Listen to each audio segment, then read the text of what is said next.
দর্শক, এ কি আজব কথা শুনাইল ব্যারিস্টার সুমন, যে সে পৃথিবীতে কাউকেই ভয় পায় না, শুধুমাত্র আল্লাহ তালাকে ছাড়া।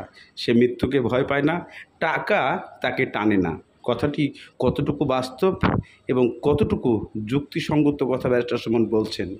আসলে কি ব্যারিস্টার সুমনের এই কথা শেষ পর্যন্ত রাখতে পারবেন উনি, নাকি এই কথা শেষ হয়ে যাবে? জানতে থাকুন তার এই কথা। আগুন তো আগুনই, আপনি গ্যাসের আগুনেই মরেন আর লাকড়ির আগুনেই মরেন, যন্ত্রণা তো সেমই হয়। আপনি হার্ডল আমার যেগুলা বলতেছেন, মনে রাখবেন আমার জন্য কোনো হার্ডল দুইটা কারণে আমার জন্য কোনো সমস্যা হয়ে দাঁড়ায় না। একটা হচ্ছে গিয়ে মৃত্যুর ভয় আমার মধ্যে কাজ করে না, দুই হচ্ছে গিয়ে টাকা আমারে টানে না। এই দুই জিনিস যার মধ্যে থাকে না, তার চেয়ে ভয়ানক কোনো মানুষ হইতে পারে না। আমারে কোনো না কোনো কারণে আল্লাহ এমন ভাবে ফরম্যাট বানাইছে, এই দুইটা আমার মধ্যে কাজ করে না।